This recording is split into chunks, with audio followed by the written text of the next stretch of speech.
ఖమ్మం జిల్లా పాల్వంచలో KTPS contract కార్మికుల relay నిరాహార దీక్షలు 40వ రోజుకు చేరినాయి.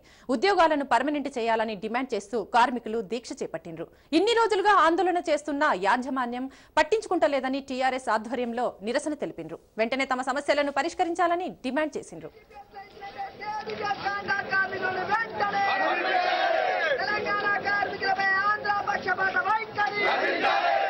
కార్మికులను పర్మనెంట్ చేయాలని,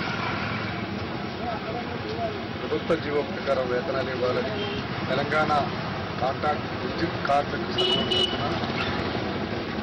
రిలే నిరాహార నడుస్తున్నాయి.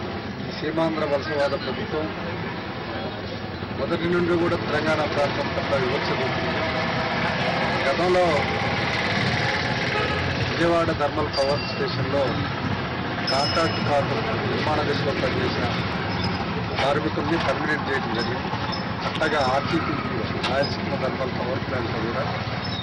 కానీ తెలంగాణకు వచ్చేటప్పటికి తెలంగాణలో కాంట్రాక్ట్ కార్మికుల్ని పర్మనెంట్ చేయకుండా ఈ సీమాంధ్ర ప్రభుత్వం వివక్ష